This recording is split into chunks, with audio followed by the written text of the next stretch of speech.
which Penguins are must watch to you this spring? Who are you keeping your eye on? Who are you most excited to see over this last 25 game stretch? Well, Sidney Crosby's an easy answer. Yeah. We'll see how he returns following, let's be honest, that wrist injury that we're kind of expecting might be hampering him a bit even in this tournament.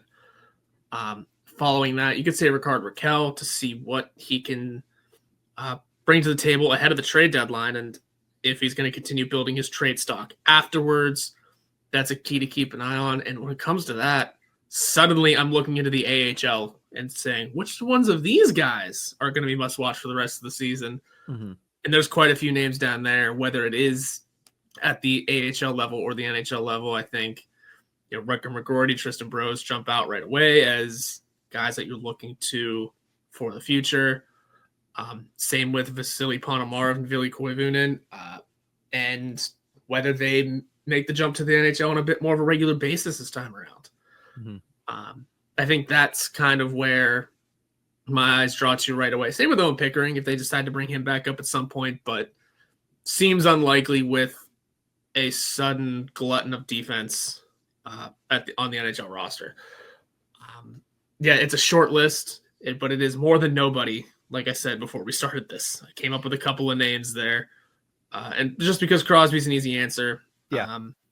And really, at this point, the Penguins looking to the future. So keeping an eye on the AHL kids is important as well. Yeah, Crosby is the free space on the proverbial bingo board for the Pittsburgh Penguins for the rest of the season for obvious reasons, because, of course, you're going to want to watch Sidney Crosby because everything he does is must watch. And secondly, because he's got some history to tend to. Point per game record is still very much in his hands, tied right now with Wayne Gretzky for the most point per game seasons in NHL history with 19. He has 58 points in 55 games this year, which means he is 22 points away from securing that point per game season in his 20th NHL year. So yeah, you're following along with Crosby for that reason and many others. And I had simply the Wilkes-Barre Scranton Penguins, even if they don't come up to the NHL level. I'm watching the Wilkes-Barre Scranton Penguins this spring because they're actually in a playoff race and they have all those exciting young names that you mentioned that even if we don't see them in these next 25 games at the NHL level, a lot of them are going to have a great opportunity come this fall to make the team out of camp. McGroarty made it last year out of camp, and a year in the AHL, a year of growth, you'd have to imagine he's going to be probably leader in the clubhouse for one of those roster spots. So I am watching not even Pittsburgh Penguins hockey, but Wilkes-Barre Scranton Penguins hockey as they gear up for the Calder Cup playoffs and hopefully go on a little bit of a better run than they did last year when they lost in 3 games to the Lehigh Valley Phantoms. But I have 2 names that are currently on the NHL roster that I'll throw at you too. Joel Blomqvist is going to be an interesting name because since everything happened with Tristan Jarry, Alex Nedeljkovic has taken over. And I think that is putting it lightly. He has been excellent since that happened. Blomqvist, his future is kind of up for grabs right now because the Penguins' future in net itself is up for grabs, both in the short term and in the long-term future. We all obviously are excited about Sergei Murashov, but that's a little ways away. Blomqvist can kind of plant his flag in the Penguins' crease in these next 25 games because we all expect that Nedeljkovic is not going to stay as red hot as he has, which means Blomqvist is going to get more and more opportunities. Now, he's been impressive at times. He's been very impressive at times. But there's also been times where you've looked at him and you said, okay, he's still a rookie goalie. He still has to, sharpen some of those edges. He struggled a bit in third period specifically, and he's lost 3 straight games since that recall and everything happened with Tristan Jarry. So I'm looking for him to come out of this break, kind of regain his footing, and start to build a little bit more consistency at the NHL level. And then the other name I'll mention here is Phil Tomasino, because he's in a very, very interesting position with his organization. They've obviously spoken very glowingly about his performance since coming over from the Nashville Predators, but he's been up and down. There's been stretches where he's been really good, and you should say, oh, he should be in the top 6. And there's been stretches where you're saying, all right, he's kind of been invisible here for the past week or so. 5 of his 7 goals are game-winning goals, so when he scores, it's in big moments, but it still feels like he's playing for a contract and for a spot, because as of right now, he's not the only mid-20s guy that the Penguins like. They like what they've seen out of Cody Glass. They've liked what they've gotten out of a guy like Blake Lizotte. So those guys are going to be kind of leaders in the clubhouse for roster spots as well. But after a year where they all played in the AHL, the names you mentioned are coming up hot on his tail. So if he doesn't impress in the next 25 games, there's a likely chance the Penguins say it was worth a shot. He looked good at points, but we're not going to sign him when we know Ville Koivunen is ready to go and seems to have a brighter future. So this 25 games is very important for Tomasino and Blomqvist, as well as everybody else we've mentioned.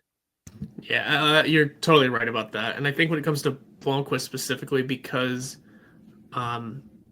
you're discussing him for the rest of this season at the NHL level, likely, but then he'll probably join the AHL squad that you're discussing in a playoff race. I don't want to get in the weeds in the whole situation of the Wilkes-Barre Scranton Penguins getting to the playoffs and Tristan Jarry maybe being there. I mean, technically, he's there now playing games. I think he could play in the playoffs, but yeah, he's on the roster. He can play in the playoffs. Yeah, because it's not like they sent him down the day or the week before the AHL playoffs started. They're just trying to win a Calder Cup. But I don't know if the Penguins would do that though. That's just a side note. I don't know if the Penguins would be like, yeah, Tristan Jarry, you're staying there for the AHL playoff run.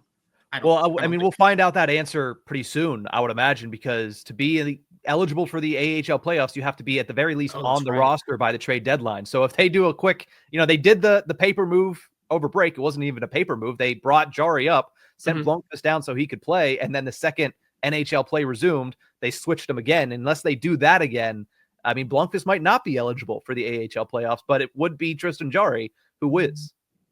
I knew there was something that there's a determining factor at some point before the playoffs. Yeah. It's still to come. But that's coming up quickly. 16 days, something like that. Yeah. Yeah. So we'll see. I think that's going to be a fascinating thing to keep an eye on. Because I do assume eventually Blomqvist will become the goalie for the AHL playoffs, because we know the Penguins aren't making it this year. Unless Blomqvist is the reason this team gets red hot somehow. Doubtful though. So yeah, I could see Blomqvist becoming the AHL goalie. Maybe that's when Jarry gets his next stint at the NHL, is shortly after the trade deadline, and gets the old let's give it one more college try. But that'll be interesting to keep an eye on. And yeah, it's the Blomqvist part is key. Tomasino, if he doesn't perform well, package him in with a Rickard Rakell trade. Let's get it moving this offseason. I mean, I believe he's going to be a restricted free agent, so you could trade his rights. Yep. So there's a little bit of trade value there. And for a rebuilding team, you have to look at everybody in the same light, except for a handful of Penguins that I think we've mentioned plenty of times that we don't need to go down the list. But those are who we're keeping an eye on. Let us know in the comment section who you're keeping an eye on for the Penguins' final 25 games.